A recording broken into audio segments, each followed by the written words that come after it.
I need to get warm. I'm trying to get warm, but it's so fucking hard to get warm. I'm freezing. I'm freezing. I'm freezing. I'm freezing. I'm freezing. I'm freezing. I'm freezing. I'm freezing. I'm freezing. I'm freezing. I'm freezing. I'm freezing. I'm freezing. I'm. Oh, is stream going? Is it going yet? What's going on?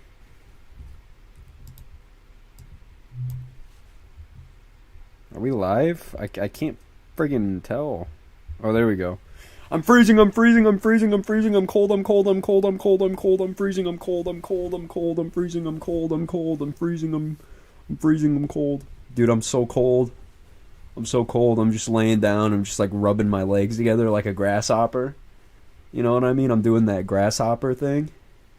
But it's getting me warmer. But I'm fucking cold as shit. Cold corning right now, dude. I'm freezing my ass off. Hello, bro. Hello. So I love doing that, bro. I do it so much, bro. Like I never stop doing the grasshopper. Can you watch it? Yes, I can. Santher stat. Link it in the cord or something. Link it in the cord. Do a little at KEAS on me too when you drop it at me, so I know it's currently playing COD. Which one? What mode? I can hear you rubbing your legs together, bro. My fault, gang. It's just it keeps me warm. Stop slapping it. I'm not slapping it, bro. I'm staying warm. I'm rubbing my fucking legs together because I'm cold. God forbid a man self-regulates his body temperature. Holy shit. Nowadays, if you rub your hands together when you're cold, you're gay.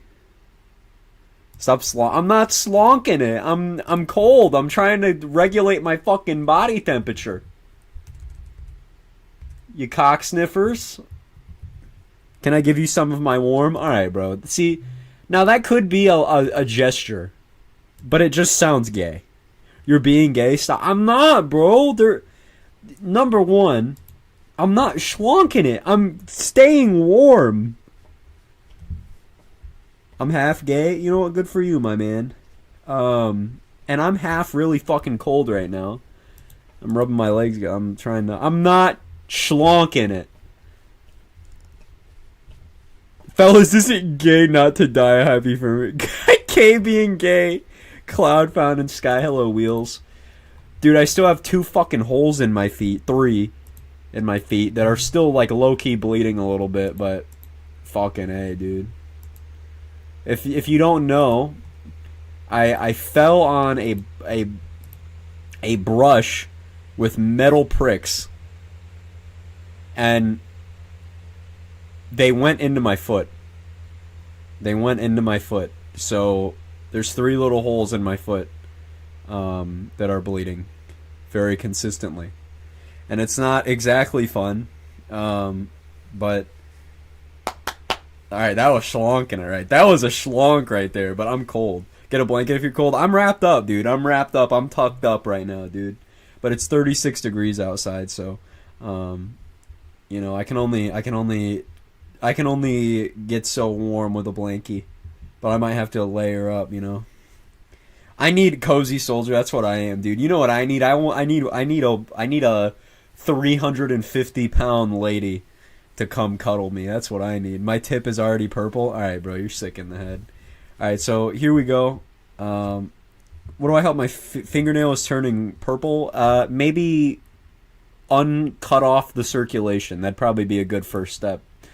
We'll see Santher Statty's first EAS scenario. Dude, hold on, chat. I need to really get warm. I need to get the friction going.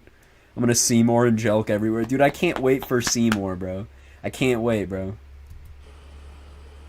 I've seen a few snippets that 43 is shown, and I'm telling you, bro. It looks fantastic. It looks fantastic. I'm making a drawing. What's your drawing? I'm making a fucking. You know what, dude? Hold on. We're going crazy right now. We're going crazy. Hold on. First of all, I'm gonna grab this blanket. I'm gonna make like a submarine.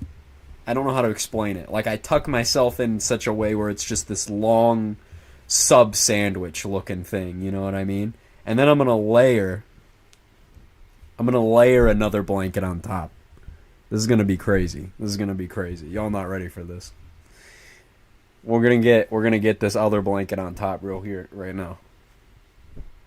Then I'm gonna grab the comforter, and I'm gonna stretch the comforter. Y'all ain't ready for this. Ready for this, bro. Now I put the comforter on top. And you know what? Right after that, blankets are good insulators, but you need heat. Body heat's cool, but friction works better. Now we're gonna start a damn fire, bro. We're gonna start a damn fire, bro.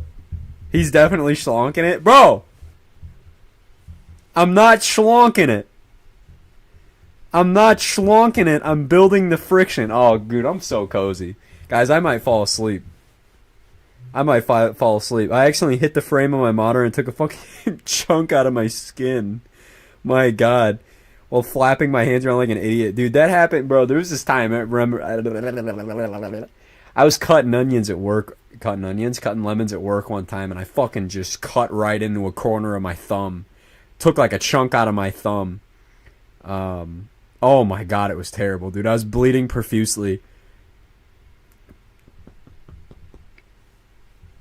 Who up schlonking it? I know I am deaf. Good night, Wheeler. Everybody tell Wheeler good night. I'm schlonking so hard right now. It probably sounds like I'm schlonking, like I'm doing something that's like really, really getting going. But I'm just rubbing my legs. I gotta get warm. Did you serve the chunk? Ew. No, I did not serve the chunk to customers. But here we go. Let's get on with this.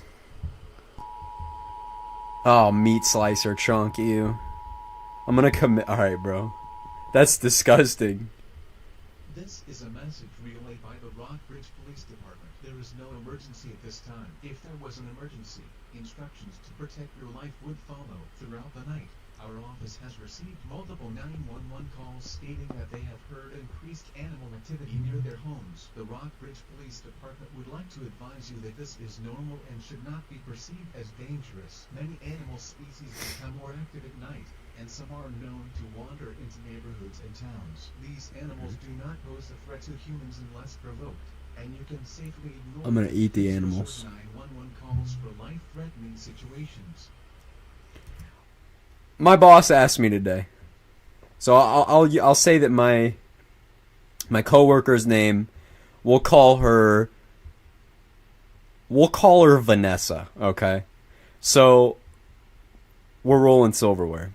My boss comes up and goes, "Hey Kay, if you and Vanessa were stuck on an island with no food for 3 weeks, with nothing but Vanessa's dog, are you going to eat Vanessa's dog?" And I'm like, listen, no cap.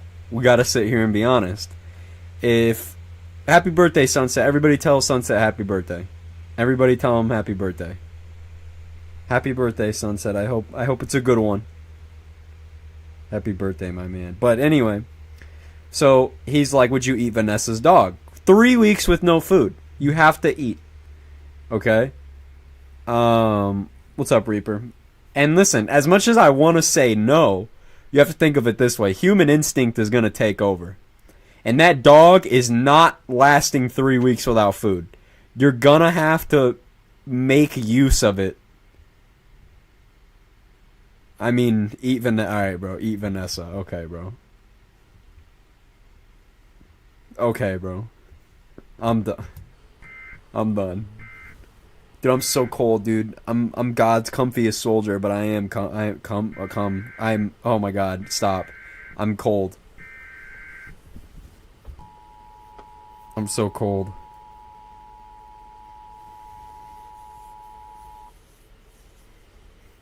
This is a message relayed by the Rockbridge Police Department. There is no emergency at this time. If there was terrible, I'm not even gonna fuck with you. I thought about that today at work.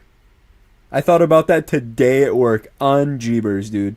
I thought about, like, what if there was a scenario that was like a super outbreak sequence that was like 3 days straight of just non-stop shit? But like, what if every day was a super outbreak? Like, what if each day was April 27th level? It was but three in a row. That'd be nuts. It's an emergency. Instructions to protect your life would follow. Multiple residents of Rock Ridge have reported mountain lion sightings in the area. Mountain especially lions. in the areas closest to Goldberg Mountain. Mountain lions are extremely rare in Georgia, and while are unlikely to attack humans and pets, have been known to do so. If you see a mountain lion, please do not approach it and leave it be. Remember, most animals are just afraid of you as you are of them. If you have any further information about the mountain lion, please call the Rock Ridge Sheriff's. One thing I would suggest is punctuation, commas or something, you know, because it's pretty. We still doing scenario outbreak for damn right we are, but you know it's like over a month away, but we're still gonna do that shit, bruh. Hell yeah! I'd be a fool not to do it. I'd be a fool with pants full of stool in an open public pool. 762-555-4089. Do not call 911 unless you are experiencing a life-threatening situation. Thank you. So I have a question. What's your question, my boy? Where can we do scenario outbreak? We'll figure it out closer to time. But I'm thinking late May, there's going to be a week, and we're just going to drop tornado scenarios every single day. Everybody will. You know, I'll try to get as many people in on this as physically possible. Everybody will make tornado scenarios, and we'll drop that in there. What's up, Gaby Gaber? I hit 200. Good shit. Just listen to it and I'm depressed all over again. It's gotta suck, like, as a fan base to go through that, you know, losing that. So should I premiere my remastered scenario I'm making when it's done, or upload it without a premiere? So it just kind of depends what time, or if you want that. I always like to premiere my stuff just because I like to see people's reactions during the moment. It's always fun to see it. And interact with people. But, like, you know, just uploading it, I feel like doesn't pressure anybody. You know what I mean? It's just up to you. It's up to you. I really like premiering my stuff, though, personally.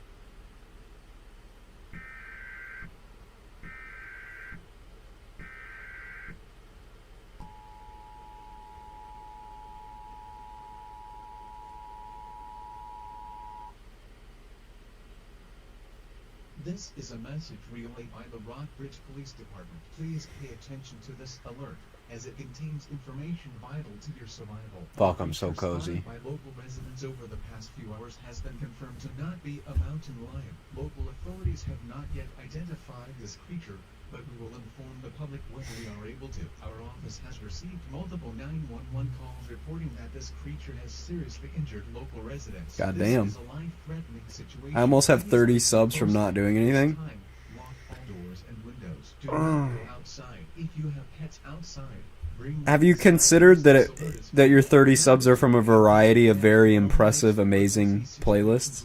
I'm working on 2 things as of right now. Good shit. Double trouble. Citizens, if you hear knocking at your door, do not be alarmed. It is a police officer. However, if you hear noises such as scratching, howling, or footsteps, do not answer the door. Please report all sightings or information about the creature to the Rock Ridge Sheriff's Office by dialing 9. 2 things I never seen. Me being straight and me without a peen. I also have 30 subs. I don't know what I did. Dude, you made Piss Flood the best scenario of all time, dude. You made the Michigan Piss Flood. You made killing innocent civilians and bombing a small village in Minecraft. How could you not? I have almost 40 subs for no reason. Don't joke, my guy. You have made recipes. No wonder you got them. No wonder you got them.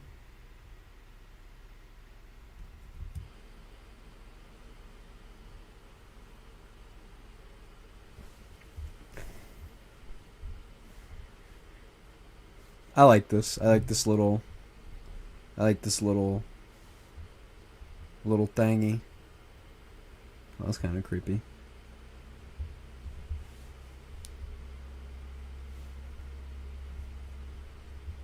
Oh, I'm making sound. I'm making sound. I'm making sound. I'm making sound.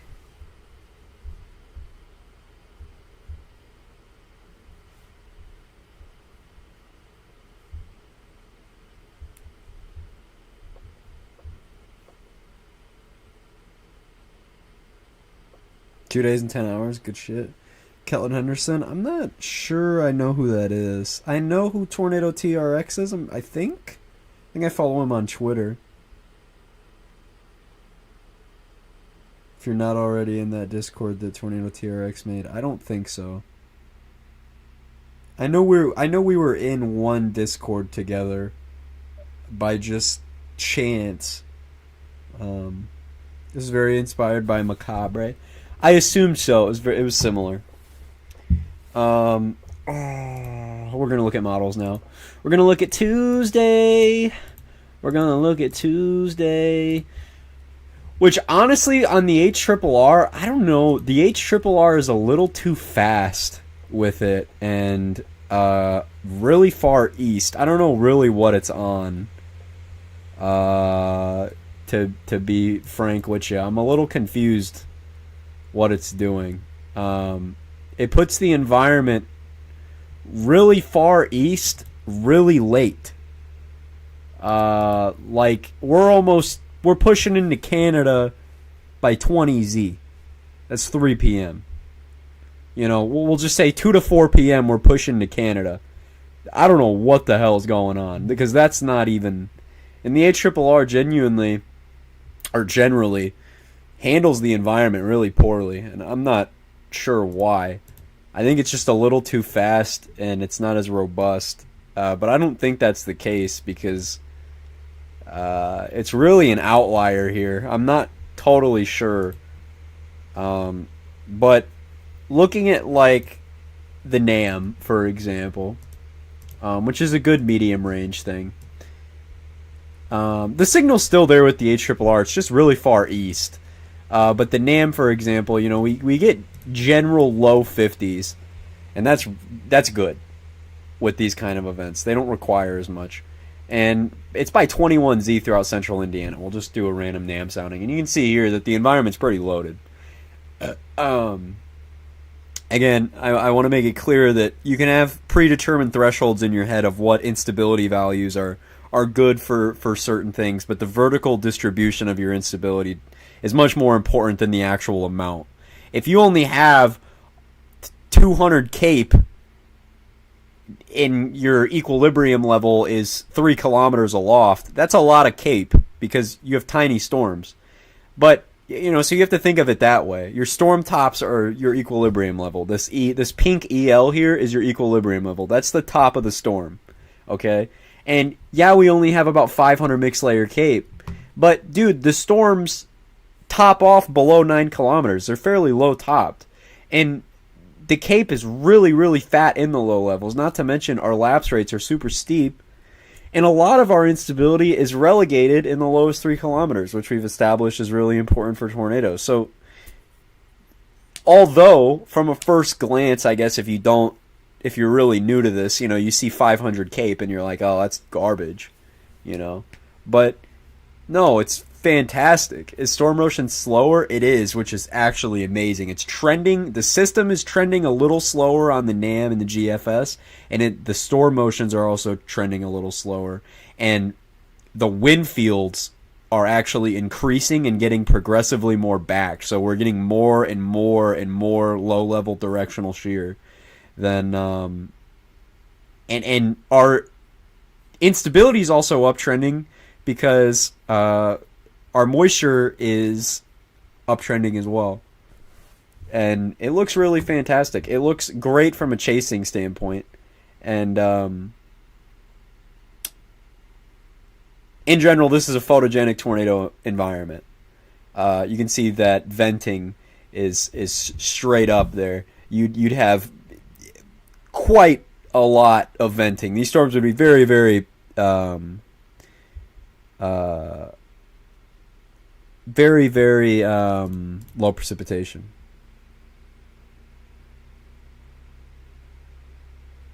Yeah, you can send it to me right now, and I'll just look.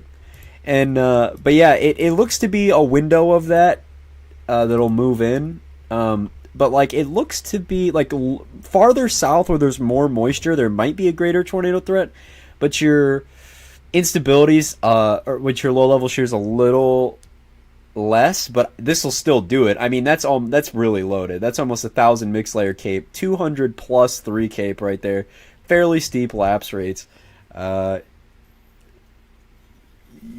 We're cooking, you know.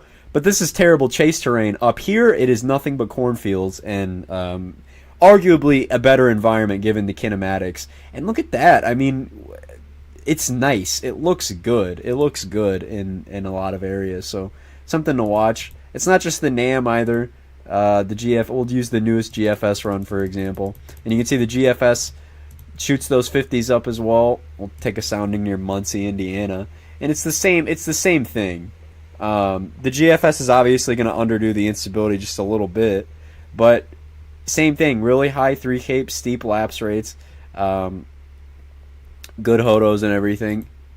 The FV3, for example, we'll just use it as a analog here, or not an analog, just for more confirmation bias with any convective signals.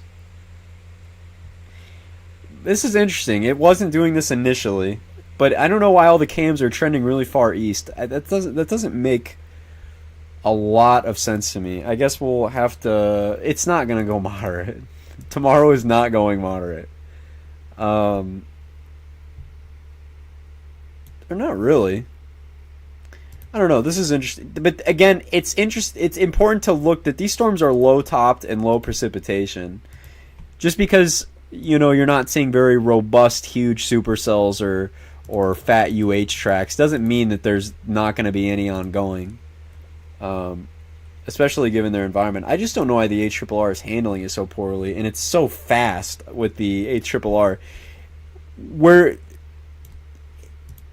it says the system will be, in central Indiana by like 4 or 5 p.m. on the NAM. And it's 12 p.m. here, and we're moving out of Indiana and really kicking off the day in very far east Michigan, almost moving into Canada, which doesn't make a lot of sense. Doesn't make a lot of sense. But in general, that environment is still there. It's just really far east, which I don't understand. I think the models are just being weird. They don't handle events like this easily anyway. I'd be curious to see what the Rufus is doing. This is the newest Rufus run. Horrible chase terrain. Yeah, it's pretty garbage up there. Newest Rufus run, just to get a little look-see. And the Rufus is much better. The Rufus is actually much, much better there with initial convection, I'd say. It's a little aggressive. Wow. That's good. Damn. But it's a little aggressive with the convection in Michigan, which I'm not sure I buy, given just how low that moisture is. The more north you go, I think these are definitely more elevated, but northern-ish, central-ish Indiana, just kind of depending on what the cams are doing on day one. There could be, some semi-discrete supercell structures out here doing some interesting stuff. Again, I don't know what the Rufus is on. I don't know why it does this in so many environments. It just absolutely mangles our kinematics. But just from a general overlook, I mean, this looks pretty fantastic. I mean, I'd be out there, but our storm motions are kicking ass. I mean, these are hauling ass. You have to get ahead of them and pick one and hope that it produces by the time it's in your view. They're fast. We have a South Bend slabber here. pull near here. And again, really solid environment, solid environment. Mixed layer cape is probably a bit underdone, but even if not, that is still a sufficient profile. Again, our low level lapse rates are so strong with our 3 cape that like any surface vorticity or any vorticity in the environment would be very easily stretched. It's really not hard to do it with these kind of environments, but they're usually more conditional. They're usually more conditional. But so far, I like the Rufus, how it's playing out. We can look at the MPass. This model has actually been shown that it looks good. I really like the MPass models so far. It looks like the MPass HT has a little issue with convecting sometimes in more subtly forced environments, but the RT and HN are pretty fantastic. I mean, they're almost better timed than the HRRR, so I'm starting to really use them. But here again, and this is a good model, so you know, I'm not sure I buy initiation this far east and that the system would be truly this fast. But we'll just see. Terra poop, Terra poop, oh Terra poop, Terra poop, oh Terra poop, oh Terra poop. The NAM 3K, I think the NAM 3K is a terrible model, but we'll just take a look at it for further convection allowing model nonsense because it's in. You know, the NAM 3K doesn't actually have a bad solution. The NAM 3K is not actually that bad here. It's not.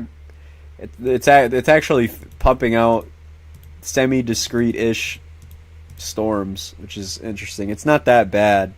It's just I think the timing is off and the environment's really good on the NAM 3K as well. It's pretty interesting.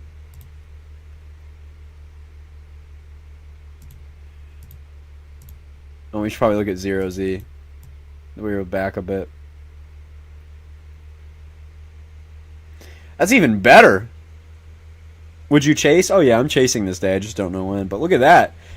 Just north of Lafayette, there's actually a fat, discrete supercell that fires up here. We can take a sounding as close as we can get to the ambient environment of the storm, and that's pretty impressive. That's damn impressive. That's a tornado producer, but damn is it moving fast. 49 knots to the northeast. I mean, Jesus Christ. It's gunning it. How accurate would you say is far out? With events like this, I mean, it's really a coin flip.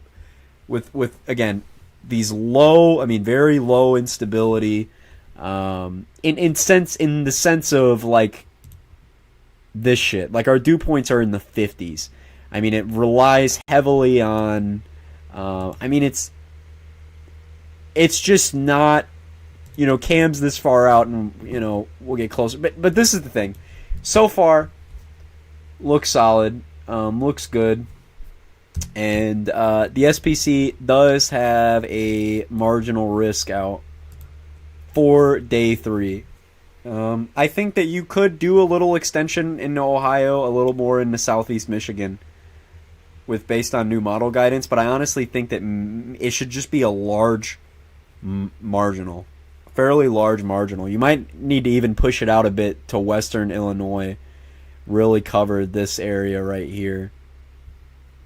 Looks like because even tornadoes aside, it's the gradient winds that are going to be able to be translated down with some of these, just those upper level winds that are going to be able to be translated down with some of these showers are going to be kick ass. You could get some marginally severe wind gusts out of just these rain showers. So then we'll look at tomorrow, because I know everybody's really interested in tomorrow because it's day 2, 10 hatched right now. I'll tell you that I don't really find myself too impressed by it. We'll look at the 0Z run, but really pinched off warm sector. I just don't like the look. I'm not a big fan of the synoptics at play, but you can see kind of a pinched off warm sector. It looks to be uptrending a little bit. It's a lot better than previous runs, but it's kind of pinched. It's kind of pitched. It's not like the most incredible thing ever. We'll take a little sounding out in the middle of the warm sector at 19Z. And the kinematics are great, but it looks trash on a thermos level. We're pretty stable in the lowest 3 kilometers, and that is just a terrible. That's just terrible for instability. I mean, it just looks bad. It just looks bad. We can go back a little bit farther. Obviously, with Dixie, there's always that's even worse. There's always a strong tornado threat conditionally because of how strong our wind profiles are, but our instability is really, really meager. I'm honestly surprised that they even went with a 10 hatch so early, because I am just not at all impressed. Instability is not bad here, but I am not impressed. Again, where the instability is sufficient, approaching 1,000 joules a kilogram, mixed layer cape, our lapse rates are just terrible. And I mean, that plagues all Dixie events, right, is the lapse rates, because we're so moist, we're so oversaturated that our lapse rates are usually terrible. But, I mean, I'm just so unimpressed. I really am. And it seems to pump out some semi-discrete supercell type structures in here, but I'm just not impressed. I'm not very impressed. A 10% type, a 10, like, I don't know. I'm not impressed. And again, we have a lot of beans out here, and we'll see if we can pull near the inflow of one of these beans. And man, it's just bad. It's just really good wind profiles, okay instability, but our lapse rates are just terrible. I mean, you're going to need a lot of storm scale interactions to get this done. You're going to need a lot of mergers. You're going to need fat supercells, maybe even embedded supercells that have extra oomph from the cold front, that are able to really plant root and sustain themselves with such terrible lapse rates. But I don't... Tomorrow looks not great. I mean, I understand why it's a 10 hatched, but it's... Today looked more impressive. I'll say that.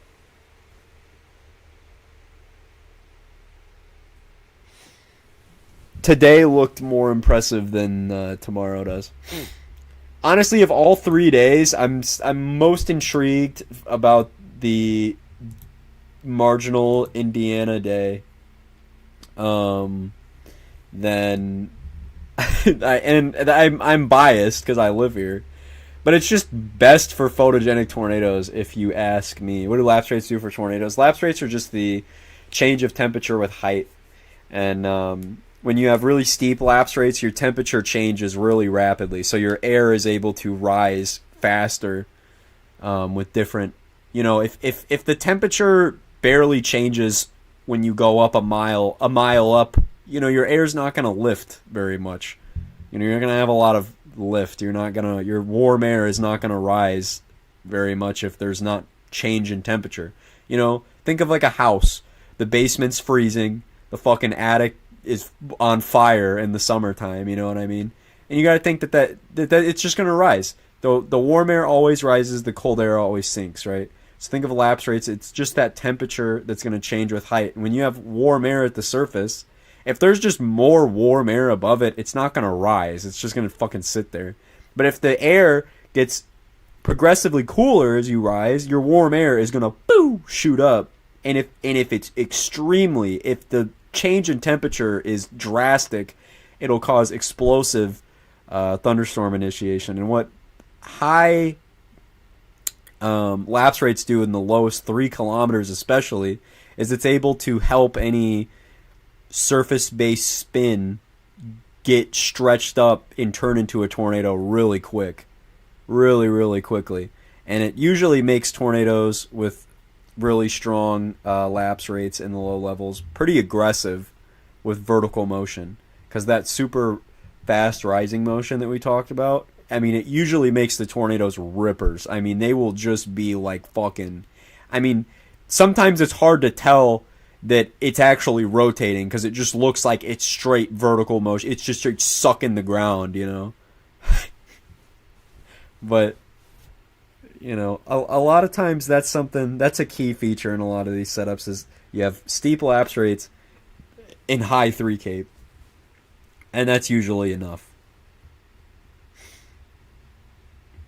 3 cape tornadoes are different, but it's the same kind of deal. When you have really high 3 cape tornadoes, your vertical motion in your tornado is going to be really, really strong. Because 3 cape's the same way. If you have really high 3 cape, you have really high instability in the low levels, and that's the same thing. Your air is going to be very rapidly rising really low in the atmosphere. And when you look at SKUTs and stuff, some of the most important layer for tornadoes is 0 to 3 kilometers.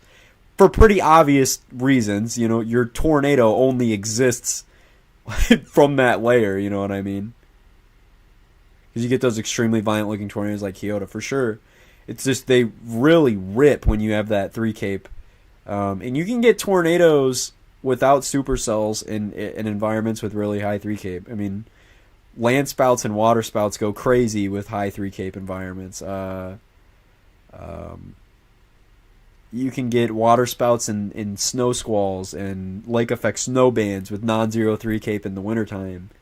You can get like Gerald out of really high instability days.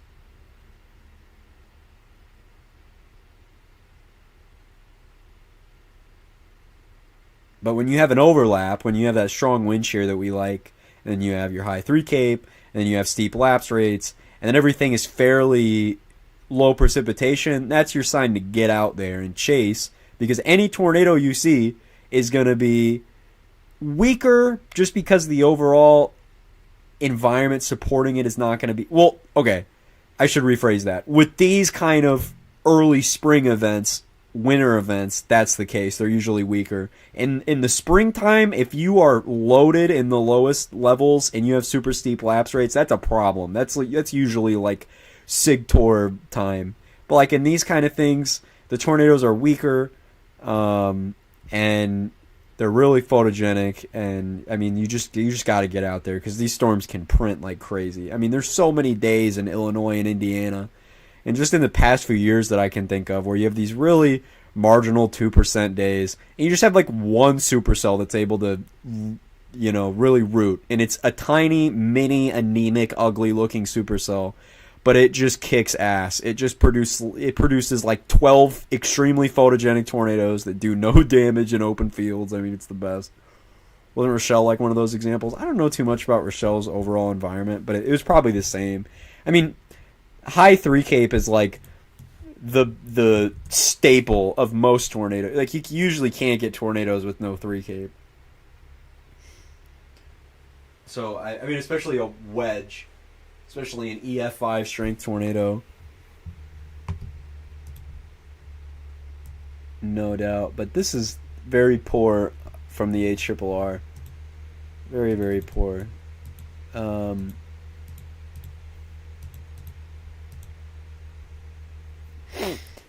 Tomorrow there's some action in Iowa. There's a marginal up there. There could be a tornado possible up there, but that I'm even more fucking aback from that one. I really don't know about that at all. I think that small hail and winds could be an issue, but I mean, this does not look impressive at all.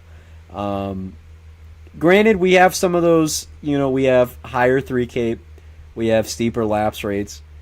So, I mean, it'd be easy to get it done, but I'm not a big fan of the overall look in general. It'll probably get it done anyway, to be honest. I mean, it usually does. I mean, that is a lot of 3 cape. But basically, Indiana looks better, is what I'm saying. I think that's the interesting, That's the more interesting day.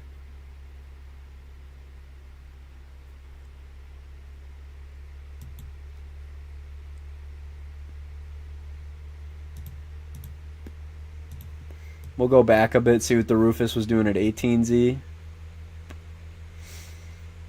And I really don't like how aggressive this model is. I think Winchester's going to remain the same. I don't know. I'm kind of either or with it. I could see either or happening. I could see the EF4 upgrade and I could see the 165. But it's been so long and they're working their ass off. I really think it's just likely to see it upgraded. Just for the fact of, like, I mean, they are really taking their time. And it was pretty extreme. Like, it was a very well-built Taco Bell. I mean, even if they just capped it off at high-end EF3, it definitely popped into that EF4 range either way. I think they might go for it. Well, let's take a box sounding ahead of this little line here. And you can see our lapse rates are so steep. I mean, it's just such a rapid change. Really, I mean, solid 3 cape at least from that big box sounding. EF2, take it or leave it. Yeah, it's up to the National Weather Service. Whatever they come up with, I'll agree with because, I mean, they're really taking their time. They're really taking their time. That was already 11 days ago. Yeah, that's crazy. It almost feels like longer, to be honest. God, it feels like longer to me. We can look at the blend, a kind of ensemble here, and you can see all the models want some advection of some instability. Just when you have these kind of environments, I mean, they're so subtle, the models don't pick them up very well. But you can see that they all agree on it's pretty solid moisture advection in Indiana, southern Michigan.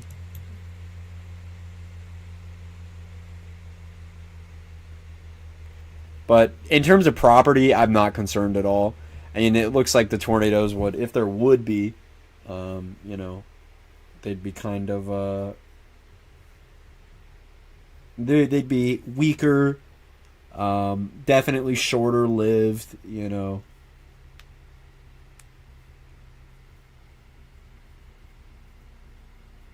But yeah, I'm just excited to get back out there. How likely is day 3? In West Ohio, Southeast Michigan? I think it's pretty likely. I think you'll probably see a marginal expansion, a little more west, probably in Illinois. I think a bit to southern, Michigan. Probably cover most of this area. Definitely like up to Detroit, at least for wind, at the very least. Western Ohio a little bit, probably a little bit into Kentucky as well.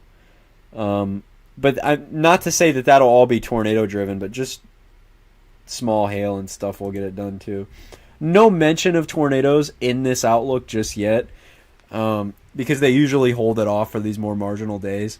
But I mean, really, tornadoes are virtually the only threat with days like this. The only severe threat really can be tornadoes. Usually the hail is too small to be severe.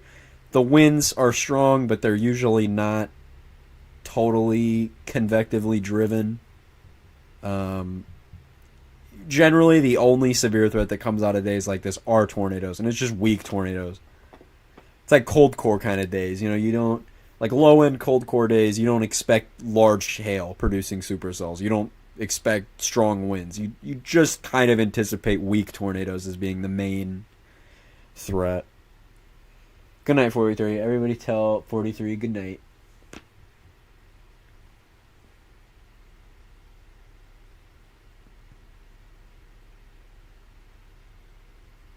And I know they had a QRT come out, and I mean they're working their ass off. Good survey. Good survey. I think this will be similar to February 8th. That's what it most reminds me of. Looks really similar. Photographs are almost identical. The environment's a little different, in the sense of,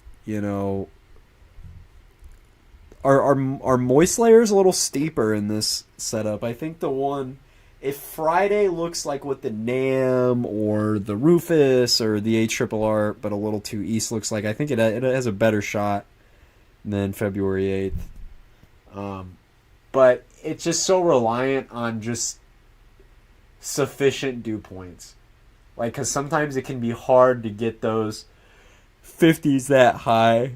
It's such a weak environment, you know what I mean? That's what held February 8th back. And we still got tornadoes on February 8th, but if we got that moisture fully into those mid 50s, I mean, it would have been fucking, it was already an awesome day, but it would have been stupid. It would have been stupid. And the moisture was so low, the moisture content was so goddamn low that the tornadoes could not condense. There was not enough moisture in the air to condense a tornado with such a pressure drop. It just wasn't enough. You had to have like a really significant tornado to get that done. And even the SIG tours in Wisconsin,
typing for the roast stream for appeal. I'm just trying to appeal it, because that sucks.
Boom.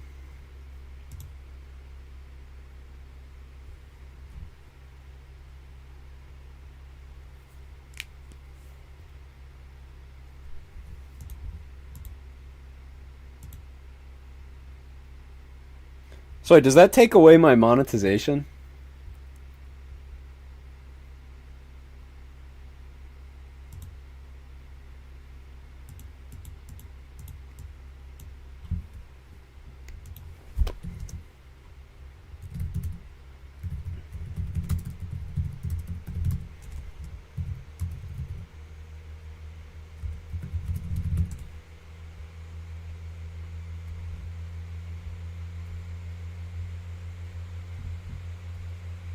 I don't think so.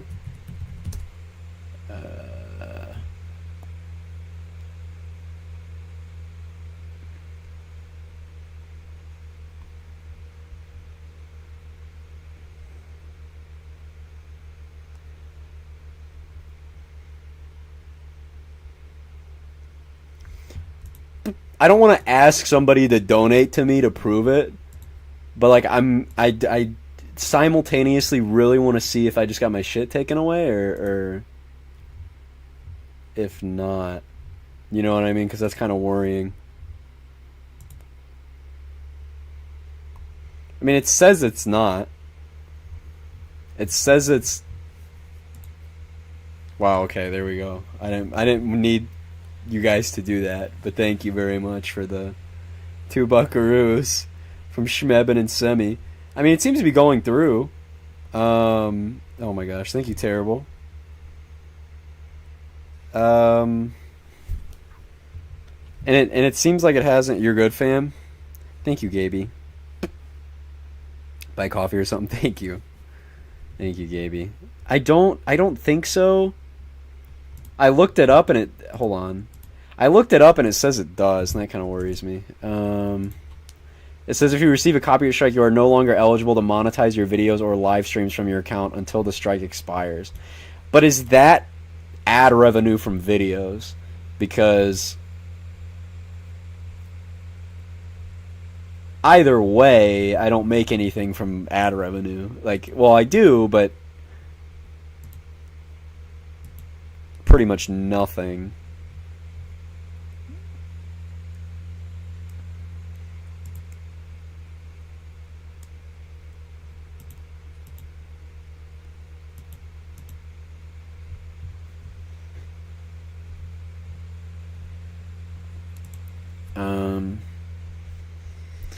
If I don't get an email, I'll DM Reed in the morning and ask,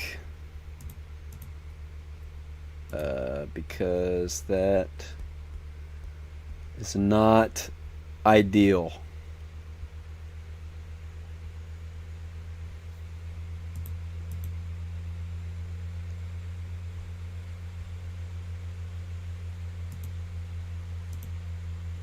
So now I'm scared. What can we watch on stream?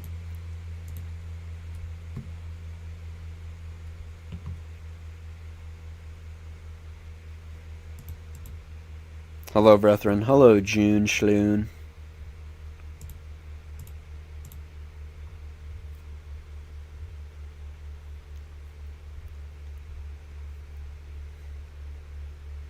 Bro, dude, I cannot stand Small Tornado North of Stockholm. I legitimately cannot stand that video. I can't. It's the worst video in the world. It's the worst thing ever created by man.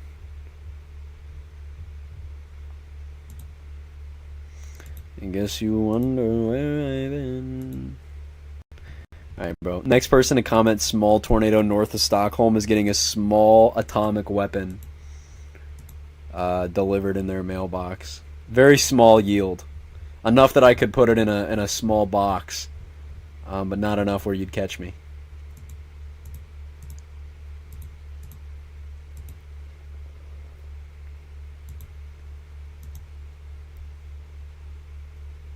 Small tornado hitting. Fuck you!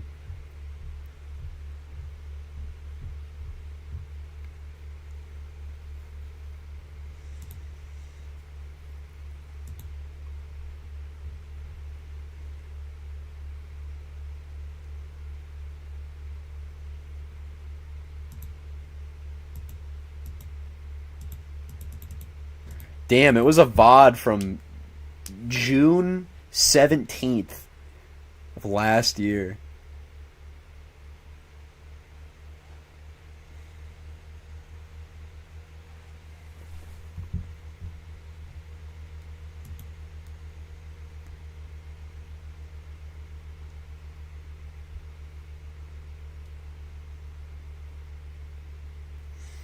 So I mean that kind of sucks. I'll DM Reed in the morning and ask what's up because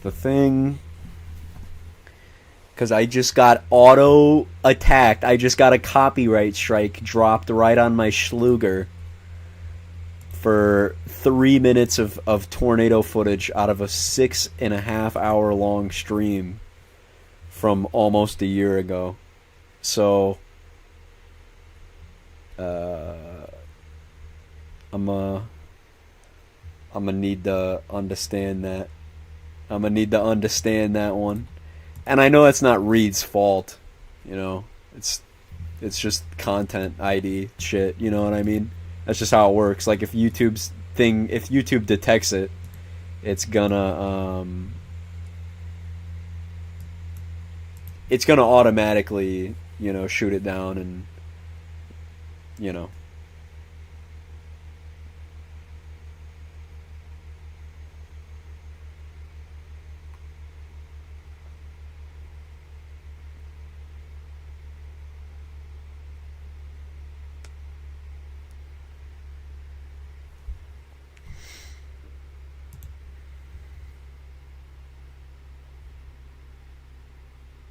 Gravitational collapse, SpongeBob. Oh, SpongeBob.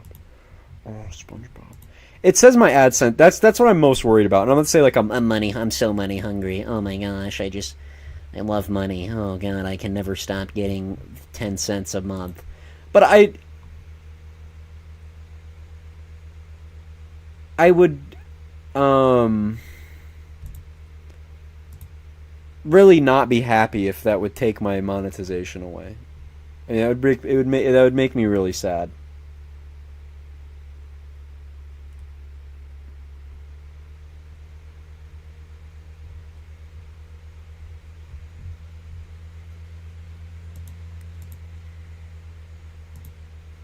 So I have an idea. What I'm gonna do is I'm gonna end stream and start a new one, and gift myself members, and I'm gonna see if something happens, you know what I mean? If anything negative came as a result of that. So I'll be right back.